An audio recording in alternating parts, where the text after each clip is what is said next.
সাবেক আইজিপি রাজসাক্ষী হওয়ায় জুলাই হত্যাকাণ্ডের রহস্য উন্মোচনের প্রত্যাশা। চাঁনখারপুলে ৬ হত্যা মামলায় ৮ আসামির বিচার শুরু। অধ্যাপক ইউনূসকে জাতীয় সংস্কারক ও অভ্যুত্থানে নিহতদের জাতীয় বীর ঘোষণা কেন নয়, রুল হাইকোর্টের। শহীদ তালিকায় গেজেট প্রকাশের নির্দেশনা। বিভিন্ন হত্যাকাণ্ডে নাম জড়িয়ে বিএনপি নেতাদের চরিত্র হননের অভিযোগ ফখরুলের। জুলাই অভ্যুত্থান বিরোধীদের সঙ্গে ঐক্য নয়, সাফ জানালেন নাহিদ।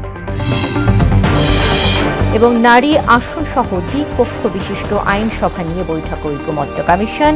রাজনীতি ও রাষ্ট্র পরিচালনায় মেয়েদের সম্মানজনক অবস্থান চান আলী রিয়াজ।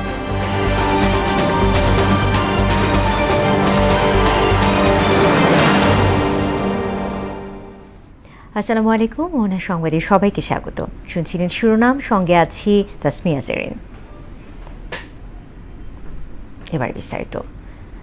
সাবেক আইজিপি চৌধুরী আবদুল্লাহ আল মামুনের রাজসাক্ষী হওয়ার মাধ্যমে জুলাই অগাস্ট হত্যাকাণ্ডের প্রকৃত রহস্য উন্মোচন হবে বলে প্রত্যাশা করছেন সাধারণ মানুষ। চৌধুরী আবদুল্লাহ মামুনের যতটুকু অপরাধ তার সঠিক বিচারেরও দাবি তাদের। এদিকে ট্রাইব্যুনালের প্রসিকিউটর আব্দুস সাত্তার পালোয়ান বলেন, বিভ্রান্ত না করে সঠিক তথ্য দিলে সাবেক আইজিপির মুক্তির বিষয়ে বিবেচনা করতে পারেন আদালত। তবে মিথ্যা তথ্যের ক্ষেত্রে উল্টো শাস্তি ভোগ করতে হবে। রেজা খানের রিপোর্ট।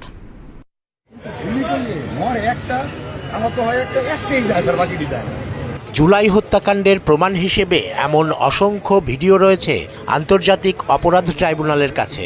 এছাড়া জাতিসংঘের মানবাধিকার কমিশনের প্রতিবেদনেও উঠে এসেছে ১৪০০ মানুষকে হত্যার তথ্য প্রমাণ। এ নিয়ে অসংখ্য মামলা চলছে আন্তর্জাতিক অপরাধ ট্রাইব্যুনালে। এই পরিস্থিতিতে নিজের দোষ স্বীকার করে রাজসাক্ষী হয়েছেন স্বৈরাচার শেখ হাসিনা আমলের সাবেক আইজিপি চৌধুরী আবদুল্লাহ আল মামুন।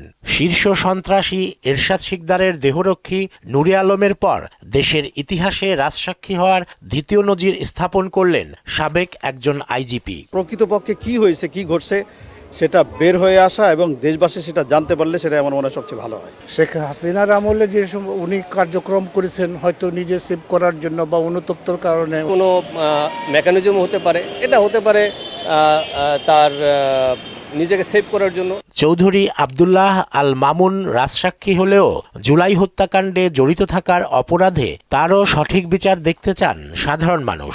সেও যেহেতু অপরাধী, আমি আসলে তার বেকসুর খালাসে এটাকে আমি সমর্থন করি না। ছাড়াবো উচিত না, কারণ এমনি অনেক সাধারণ শিক্ষার্থী আমাদের মধ্যে তরুণরা অনেকে মারা গেছে। মুক্তিও পেতে পারে, জেলও হইতে পারে। প্রকৃত সত্য তুলে ধরলে সাবেক আইজিপির মুক্তির বিষয়টি আদালতের উপর নির্ভর করবে। তবে তথ্য গোপন করলে কিংবা অসত্য তথ্য দিলে উল্টো মামলার মুখে পড়তে হবে বলে জানান আন্তর্জাতিক অপরাধ ট্রাইব্যুনালের প্রসিকিউটর আব্দুস সাত্তার। পুরো সাক্ষ্য প্রমাণ, তার সাক্ষ্য যখন আদালতে দিবে, সব কিছু মিলায়ে আদালত যখন দেখবে যে তিনি পূর্ণাঙ্গভাবে তার প্রকৃত ঘটনাটাকে তিনি ডিসক্লোজ করেছেন, তুলে ধরেছেন, এবং প্রসিকিউশনের যে এভিডেন্সগুলো আছে, ভিডিও, অডিও, পত্রিকার নিউজ, ইনভেস্টিগেশন রিপোর্ট, এগুলোর সাথে কোরাবোরেট করেছে, এগুলোর সাথে সামঞ্জস্য আছে, তখন আদালত চাইলে তাকে অ্যাকুইটাল দিতে পারবে। রাজসাক্ষী হওয়া মানেই আসামি জামিন পেয়ে যাবেন এমন ধারণা ঠিক নয়। তবে নিরাপত্তাজনিত কারণে রাজসাক্ষীকে অন্য আসামি থেকে আলাদা রাখা হয় বলে জানান এই প্রসিকিউটর। যতদিন না মামলাটা নিষ্পত্তি হবে ততদিন পর্যন্ত তিনি কারাগারে থাকবে, অন্য আসামিদের কাছ থেকে তিনি সেপারেট থাকবেন। রেজা খান, মোহনা সংবাদ, ঢাকা। তাদের বিরুদ্ধে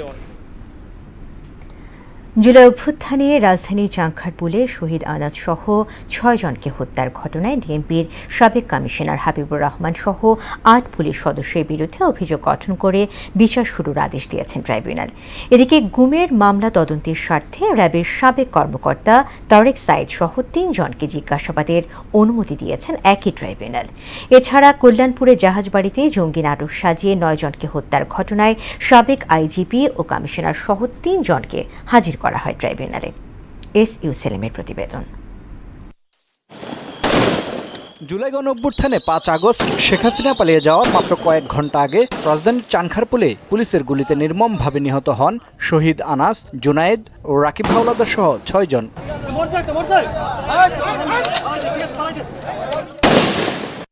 এ হত্যাকাণ্ড সংগঠনের দায়ে ডিএমপির সাবেক কমিশনার হাবিবুর রহমান, সাবেক যুগ্ম কমিশনার সুদীপ কুমার চক্রবর্তী সহ ৮ পুলিশ সদস্যের বিচার শুরুর আদেশ দিয়েছেন আন্তর্জাতিক অপরাধ ট্রাইব্যুনাল ১।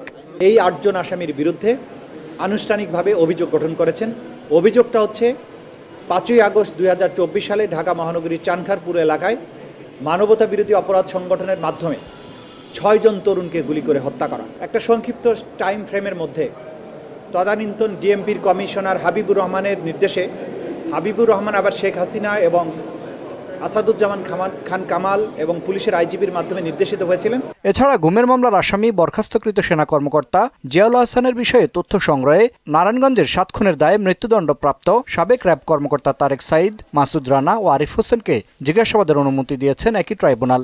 জিয়াউল হাসানের বিভিন্ন গুম করার নির্দেশ দেয়া বা বিভিন্ন অপরাধের ব্যাপারে তাদের জানাশোনা আছে। সেই কারণে তদন্ত সংস্থা যে কোনো ব্যক্তিকে জিজ্ঞাসাবাদ করতে পারে তদন্তের প্রয়োজনে। যেহেতু তারা অন্য একটা মামলায় মৃত্যুদণ্ড প্রাপ্ত হয়ে হাই সিকিউরিটি প্রিজনে আছেন, তাদের জিজ্ঞাসাবাদ করার জন্য আদালতের অনুমতি প্রয়োজন। এই কারণে আমরা ট্রাইব্যুনালের কাছে দরখাস্ত করেছিলাম, ট্রাইব্যুনাল আজকে অনুমতি দিয়েছেন। এদিকে সাভারের আহসানুল ইয়ামিন হত্যা মামলার ৩ আসামি, রামপুরায় কার্নিশে ঝুলে থাকা আমির হোসেনকে গুলি করা আসামি সহ 2 জনকে হাজির করা হয় ট্রাইব্যুনালে। আর কল্যাণপুরের জাহাজবাড়িতে জঙ্গি তকমা দিয়ে 9 তরুণকে হত্যার ঘটনায় সাবেক আইজিপি শহীদুল হক ও সাবেক ডিএমপি কমিশনার আসাদুজ্জামান মিয়া সহ 3 জনকে ট্রাইব্যুনালে হাজির করা হয়। ইউ সেলিম, মোহনা সংবাদ, ঢাকা। জুলাই আগস্ট গণ অভ্যুত্থানে আবু সাঈদ, মীর মুগ্ধ ও ওয়াসিম সহ অন্যান্য শহীদদের কেন জাতীয় বীর ঘোষণা করা হবে না জানতে চেয়ে রুল জারি করেছেন হাইকোর্ট। এক রিটের প্রাথমিক শুনানি শেষে বিচারপতি ফাহমিদা কাদেরের বেঞ্চ এ রুল জারি করেন। পাশাপাশি অন্তর্বর্তী সরকারের প্রধান উপদেষ্টা ডক্টর ইউনূসকে কেন নতুন বাংলাদেশের জাতীয় সংস্কারক ঘোষণা করা হবে না তাও জানতে চাওয়া হয়েছে রুলে। এছাড়া আন্দোলনের শহীদদের প্রকৃত ও নির্ভরযোগ্য তালিকা করে গেজেট আকারে প্রকাশের বিষয়ে জানতে চাওয়া হয়েছে। মন্ত্রিপরিষদ সচিব, আইন সচিব সহ সংশ্লিষ্টদের 4 সপ্তাহের মধ্যে রুলের জবাব দিতে বলেছেন হাইকোর্ট। আজ সেই 14 জুলাই। 2024 সালের এই দিনে কোটা সংস্কার আন্দোলনকারীদের রাজাকার ট্যাগ দিয়েছিলেন শেখ হাসিনা, যার প্রতিক্রিয়ায় তীব্র ক্ষোভে ফেটে পড়ে ছাত্র সমাজ।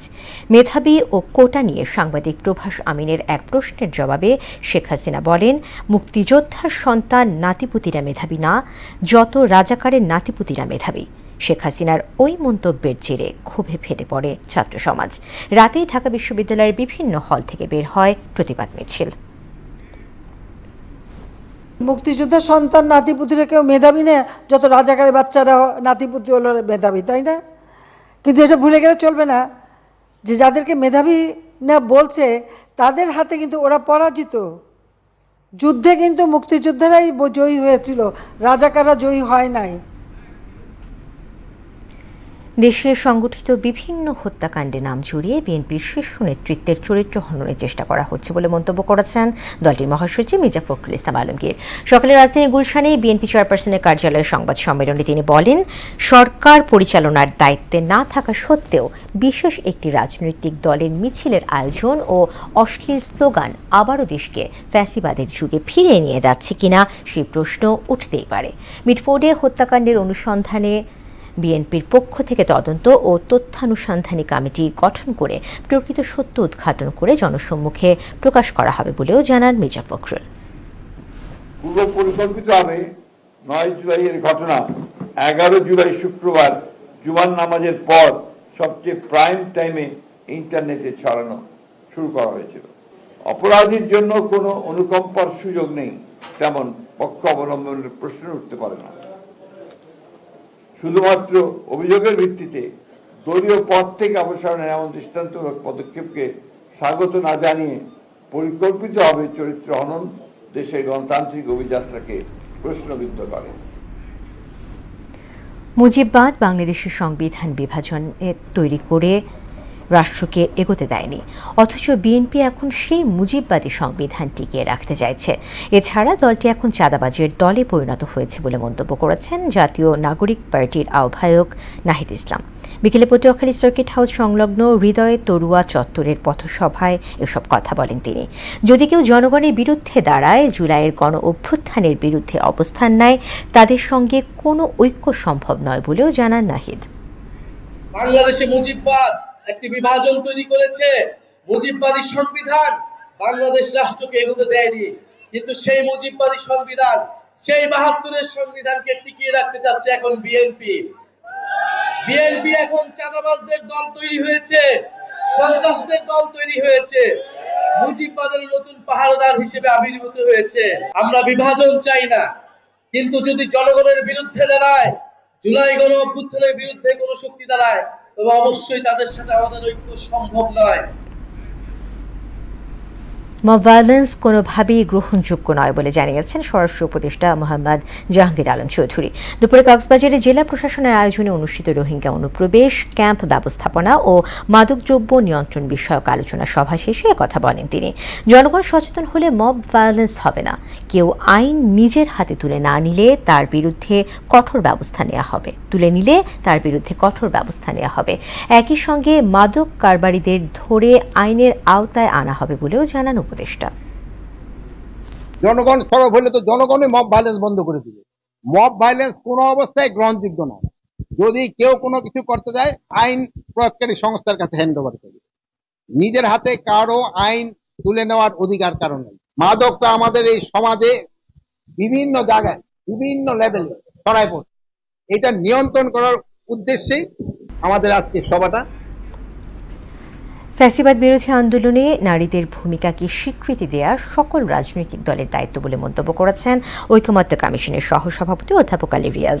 তিনি বলেন, রাজনীতি, সংসদ ও রাষ্ট্র পরিচালনায় নারীদের সম্মানজনক অবস্থান নিশ্চিত করানো জরুরি। রাজধানীর ফরেন সার্ভিস একাডেমিতে রাজনৈতিক দলগুলোর সঙ্গে সংসদে নারী আসন ও দ্বিকক্ষ বিশিষ্ট পার্লামেন্ট নিয়ে বৈঠকের সূচনা বক্তব্যে এসব কথা বলেন আলী রিয়াজ। অপমান করা হয়েছিল, অবমাননা করা হয়েছিল ছাত্রদেরকে, শিক্ষার্থীদেরকে, নারীদেরকে, তার বিরুদ্ধে তারা যে প্রতিবাদ এবং প্রতিরোধ রচনা করেছিলেন, সেটি ফ্যাসিবাদ বিরোধী আন্দোলনকে বেগবান করেছিল, একটু পরিবর্তনের দিকে নিয়ে গিয়েছিল। আজকে 14 জুলাই সংস্কৃতি মন্ত্রণালয়ের পক্ষ থেকে জুলাই নারী দিবস বলে দিনটিকে চিহ্নিত করা হয়েছে। দর্শক, বৈঠকের সবশেষ জানাতে ফরেন সার্ভিস একাডেমি থেকে যোগ দিয়েছেন সহকর্মী মাহবুব হাসান রিপন। বৈঠকের সবশেষ কি তথ্য আছে আপনার কাছে, আমাদেরকে জানাবেন।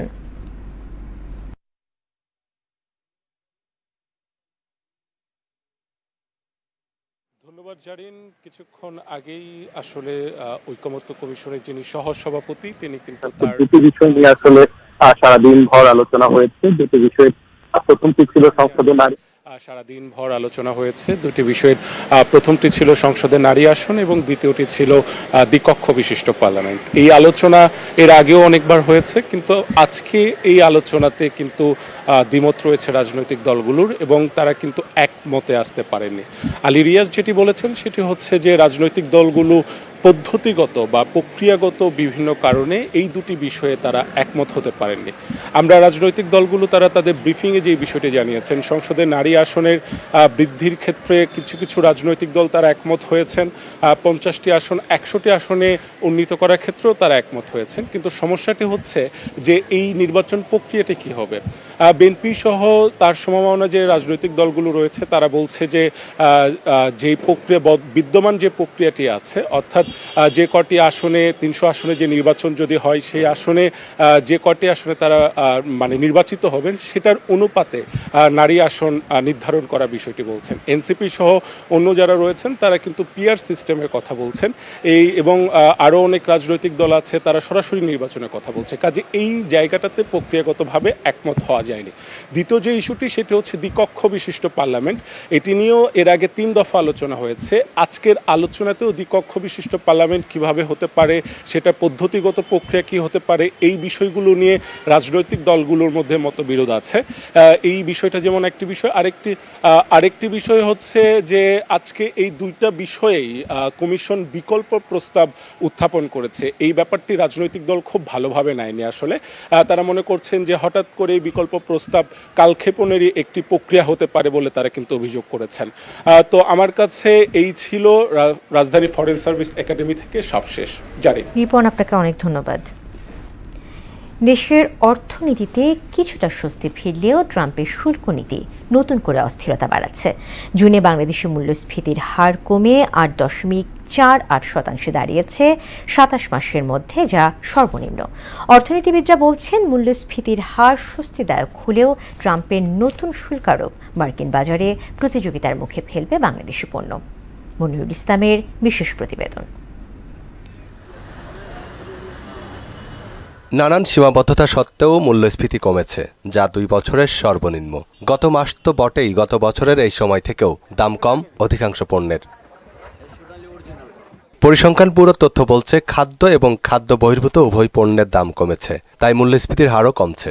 চলতি বছরের মেতে খাদ্যপণ্যে মূল্যস্ফীতির হার ছিল 8.59%, যা জুনে নেমেছে 7.39%। আর খাদ্য বহির্ভূত পণ্যে মে থেকে কিছুটা কমে জুনে হয়েছে 9.37%, যার গড় হার 8.48%। খাদ্য মূল্যস্ফীতি অনেকটা কমেছে, এখন 7.39% হয়েছে। মূল্যস্ফীতি নিয়ে স্বস্তি অন্তর্বর্তী সরকারের অর্থনৈতিক সাফল্য হিসেবে দেখছেন নওগাঁ বিশ্ববিদ্যালয়ের উপাচার্য।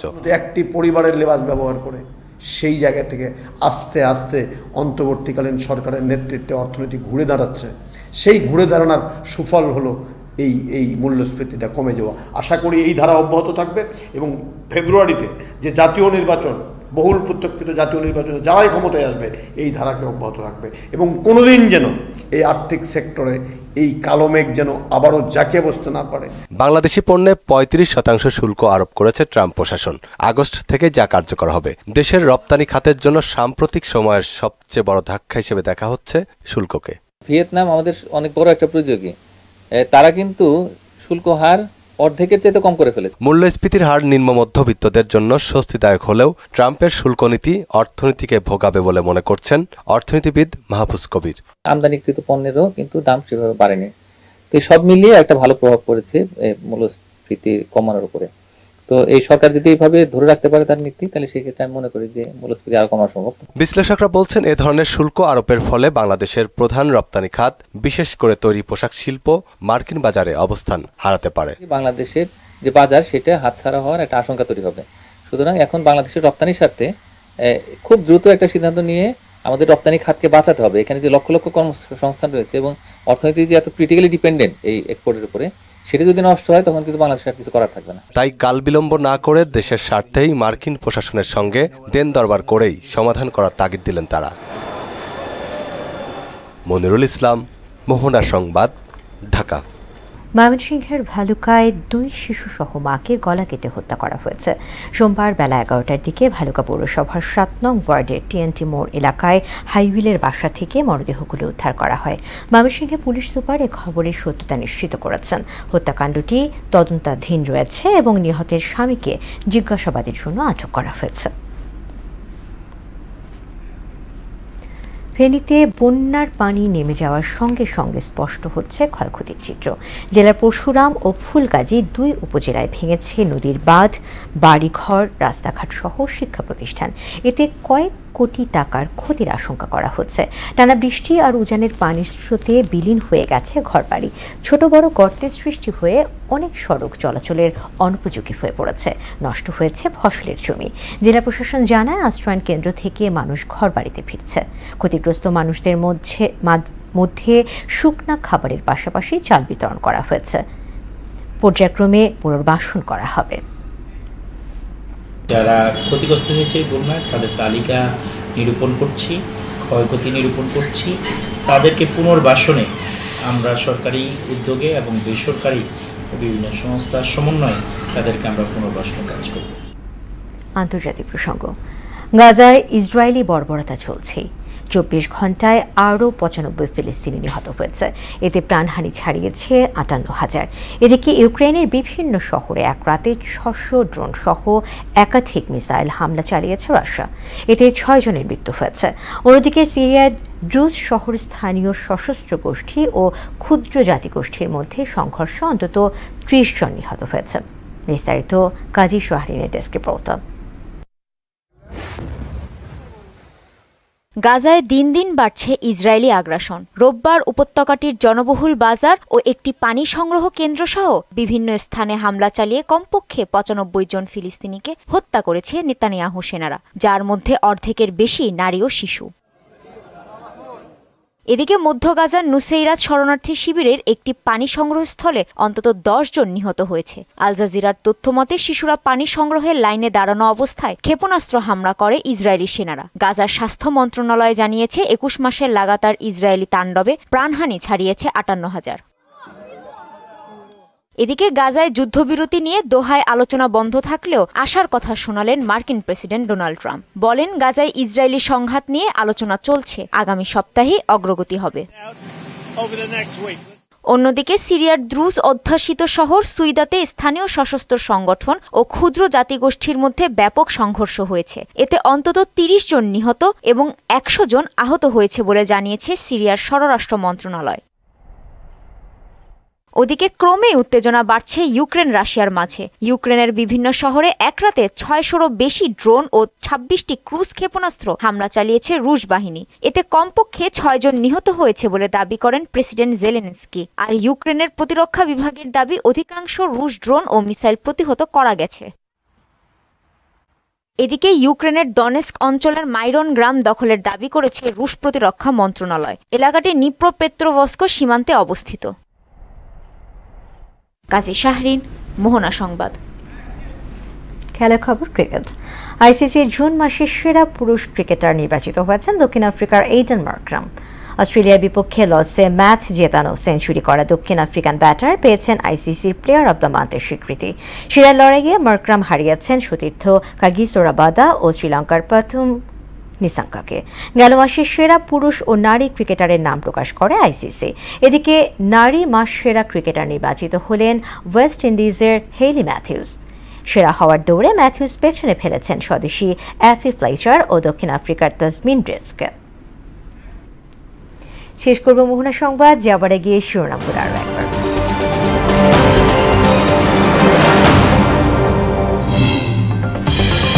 সাবেক আইজিপি রাজ সাক্ষী হওয়ায় জুলাই হত্যাকাণ্ডের রহস্য উন্মোচনের প্রত্যাশা। চানখারপুলের 6 হত্যা মামলায় 8 আসামির বিচার শুরু। অধ্যাপক ইউনূসকে জাতীয় সংস্কারক ও অভ্যুত্থানে নিহতদের জাতীয় বীর ঘোষণা কেন নয়, রুল হাইকোর্টের। শহীদ তালিকার গেজেট প্রকাশের নির্দেশনা। বিভিন্ন হত্যাকাণ্ডে নাম জড়িয়ে বিএনপি নেতাদের চরিত্র হননের অভিযোগ ফখরুলের। জুলাই অভ্যুত্থান বিরোধীদের সঙ্গে ঐক্য নয়, সাফ জানালেন নাহিদ। এবং নারী আসন সহ দ্বিকক্ষ বিশিষ্ট আইন সভা নিয়ে বৈঠকে ঐকমত্য কমিশন। রাজনীতি ও রাষ্ট্র পরিচালনায় মেয়েদের সম্মানজনক অবস্থান চান আলী রিয়াজ। দর্শক, এই ছিল মোহনা সংবাদে। পরবর্তী সংবাদ রাত 9টায়। এর আগে সন্ধ্যা 7টায় দেখবেন সংবাদ এক নজরে। এছাড়া মোহনার সবশেষ খবর জানতে ভিজিট করুন www.mohana.tv। সংবাদ দেখতে পারেন আমাদের ফেসবুক পেজ ও ইউটিউবেও। এতক্ষণ সঙ্গে থাকার জন্য ধন্যবাদ।